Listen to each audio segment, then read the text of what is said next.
अस्सलाम वालेकुम एवरीवन। अच्छा जी, लास्ट वीडियो में ना हमने इस चीज़ पे बात की थी कब हम गोल्ड और सिल्वर बाय कर सकते हैं।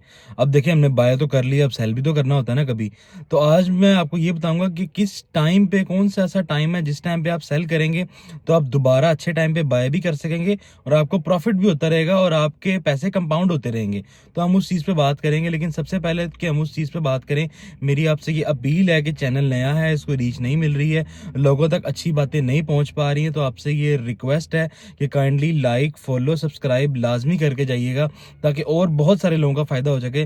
कुछ लोग तो देख रहे हैं, लेकिन जो नहीं देख रहे उनका फायदा कैसे होगा? अक्सर वो गलत गाइडेंस में चले जाते हैं तो उनका फायदा हो सके। लेकिन ये मैं आपको पहले ही बता रहा हूँ, ये प्रॉपरली जो है ना सिर्फ एक इन्फॉर्मेटिव वीडियो है और ये मैं अपने एनालिसिस के मुताबिक कह रहा हूँ, ये कोई फाइनेंशियल एडवाइस नहीं है। इसको आपने लाजमी ज़हन में रखना। जल्दी से चलते हैं अपनी वीडियो की तरफ कि कौन सी ऐसी चीज़ें हैं जिनको हम फॉलो करें तो हम ये देख सकते हैं कि कौन सा अच्छा राइट टाइम है सेल करने का। तो आपने ना सबसे पहले ना एक पैटर्न ऑब्जर्व करना है कि एक मार्केट है बड़ा नॉर्मल चल रही है, गोल्ड है, सिल्वर है, आप देख रहे हैं जी नॉर्मल चल रही है। तो नॉर्मल जब चल रही होती है ना, उस टाइम पे आपने कुछ नहीं करना।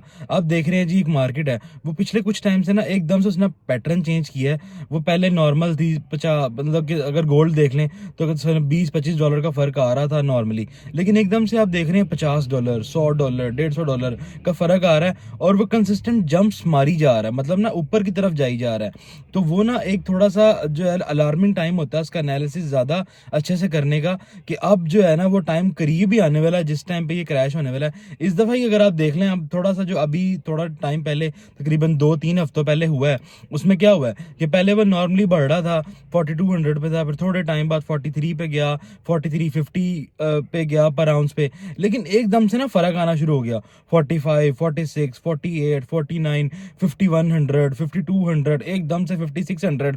जितना जितने बड़े जंप लेना शुरू किए हैं ना, उतना क्रिटिकल टाइम ज़्यादा हो गया। तो ना ये आपने ना पैटर्न ऑब्जर्व करना होता है कि जब एकदम से जो आपने अपना, समझिए आपने कोई अपना लिमिट जो है वो डिफाइन की थी कि यार इस टाइम के बाद ये इतने पैसों पे आएगा, मैं सेल करूंगा, लेकिन वही सेम सेम उसने जो है ना वो इतने शॉर्ट पीरियड ऑफ टाइम में आपको जो है ना प्रॉफिट दे दिया। तो वो अलार्मिंग टाइम होता है, उस टाइम पे आपने एनालिसिस करना होता है, वो लालच करने वाला टाइम नहीं होता। सिल्वर में भी यही हुआ, एकदम से पीक पकड़ दी कि तो वो ऐसा टाइम होता है जब जो चीज़ अपने पैटर्न से हटती है ना, उसने वापस से करेक्शन दे के अपनी लास्ट सपोर्ट को टेस्ट करने आना होता है।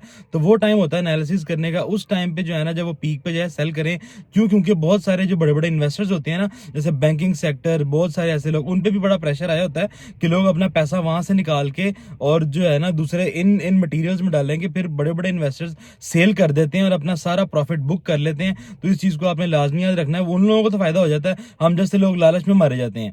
तो लालच आपने नहीं करनी है, आपने इस चीज को अच्छे से फॉलो करना है। आपने ये सारी चीजों का एनालिसिस करना है क्या हो रहा है। और इसमें बहुत सारे फैक्टर्स ऐसे आते हैं कि जैसे कोई वॉर स्टेट आ गई है, कोई ऐसी न्यूज आ रही है, कोई ऐसे मटेरियल्स हैं जो समझ लें कि बार्टर सिस्टम से चलते आ रहे हैं। तो इनका आपने ये तो एनालिसिस करना है कि इनका जो है वो पैटर्न किस तरह जा रहा है, ग्राफ किस तरह जा रहा है, क्योंकि एक मार्केट सिंपली जो है ना डिपेंड करती है बायर्स और सेलर्स पे। मेन वीडियो थी आपने सेल कब करना है, तो जब भी वो अपनी एक पीक पकड़ ले और वो काफी टाइम से पीक पकड़ रहा हो और पैटर्न खराब कर रहा हो, तो वो ऐसा टाइम आ जाता है जिसमें आप इंटरवल्स में सेल करें। ये नहीं करना कि पीक पकड़ी फौरन सारा ही सेल कर दिया, आप इंटरवल्स में थोड़ा थोड़ा करके सेल करें। मुझे उम्मीद है आपको बहुत फायदा होगा।